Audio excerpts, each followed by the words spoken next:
Hey guys and gals on YouTube, how y'all doing? Dave Boyd here, and this definitely will be probably a longer video. I'm trying to shorten it down, but if I start yapping too much, I'll just get long.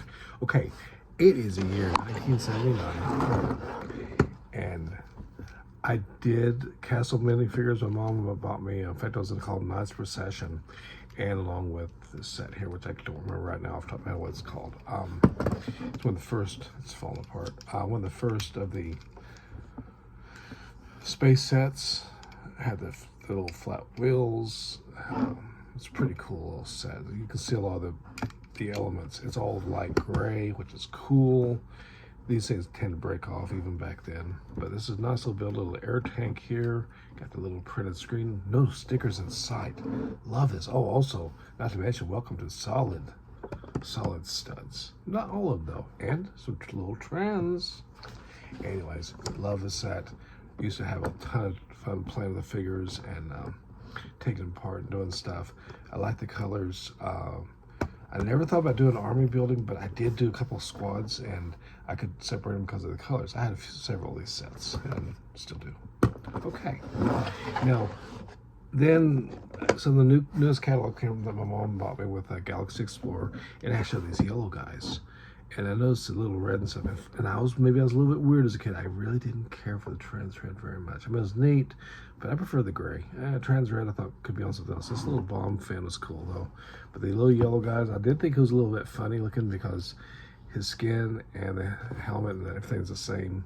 This chair piece I thought was cool, and of course this was our camera piece. You can see it, and it was very popular for a long time. A lot of different builds. But now looking back as an adult, I kind of like the trans stuff more as a separation. Just like, do we really like yellow skin on Lego figures, or is it we like it because it's a throwback? It's a way of dating. Also, these wheels are very different. They took the regular wheel tires off and put these big ones on, which also are Technic, so you could put an axle through. Just a little fun fact. And these tires, to me, even as a child, felt more like something you see on the Mooncrawler, but I wasn't crazy about the yellow. Anyways, take a good look at them. That's the last minifigure I saw. My dark age started. I never knew the blue ones, black ones. I'd heard Blackatron, the name. I never saw them. When the Lego movie came out, I seen Benny and one. Was there a blue one? I don't remember ever seeing a blue one, but yeah, of course there was.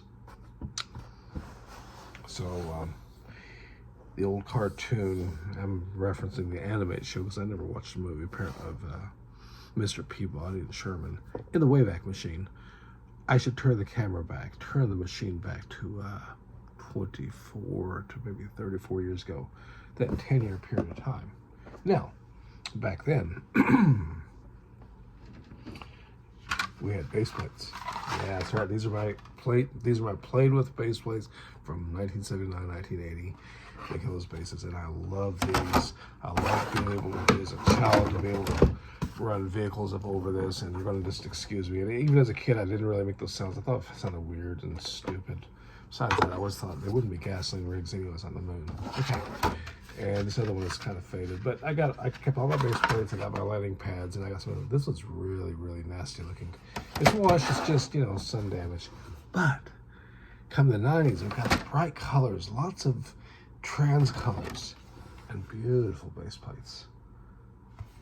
I got tons of these base plates. These I purchased later. I like the fact that we went from having regular craters, which I used to lay like dead bodies in, you know, the casualties, and then we put studs on them. I would love to see, I know that these aren't as strong, but I would love to see real base plates come back. Anyways, so you got your trans colors are coming out, and we'll go ahead and pick on 1991, 92, where it was Blacktron, and here we are, the full look of the trans colors. This is how the astronauts kind of look. The helmet's the same, but they have this visor, and this is Blacktron 2 now. Blacktron 1 was like 1988, I think, 89 maybe.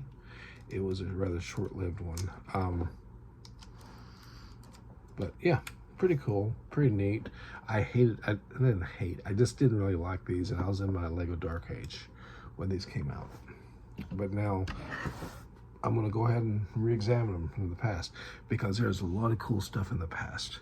Now, in Star Wars, which I've stayed with Star Wars just because it puts a limit, and so I can have some space. But one of the best sets ever, right, is 2007. I gotta lift them up. And you got your walking AT-AT. And I bring this up because during the UFO phase and some of the space stuff from like 1997 and stuff, there's a lot of light-up sets, a lot of cool stuff. The problem with him is you gotta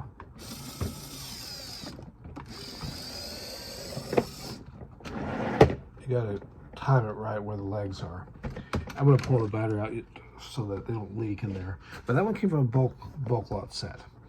And from 2009, we got my Y-Wing here. This has been modified. This came in a bunch of bits and pieces. Yes, it's supposed to have light gray here. It's supposed to have Anakin and stuff in here. Instead, I've got matchstick. There's a custom figure, and this for the ship that he was destroyed in that episode. This actually needs to not be yellow, but it needs to actually be white and yellow, which eventually I'll build one, maybe.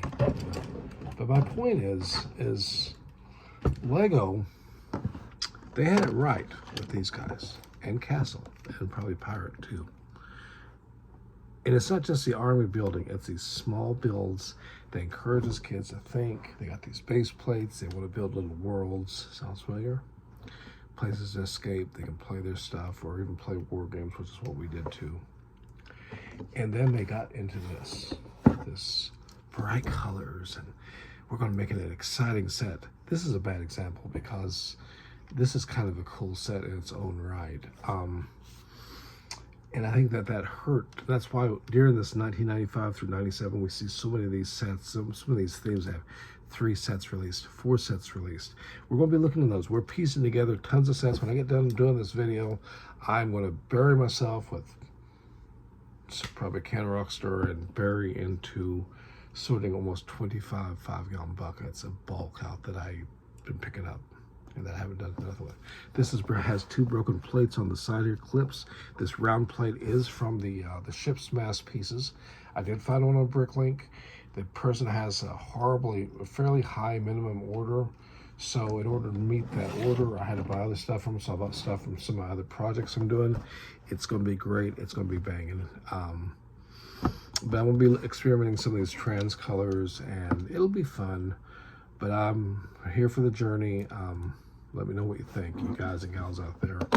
We're going to be going back to the year 95 through 97, an era of colorful base plates, all kinds of dark blues and light blue trans colors, which I'm still not sure how I feel about that. Meantime, I'm saving up money to get my Boba Fett to finish up this set. And I think that's what it is. And I think that's the big point I just about missed, is I'm more about army building than sets. Because if I said, man, you know, if you got all this opportunity, you get a chance to get this Cloud City from 2003, it's all complete. How does it have 2 of them?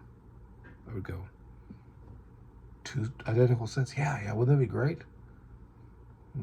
Not really. I mean, I want to have one. If I can have one that's sealed, yeah, definitely.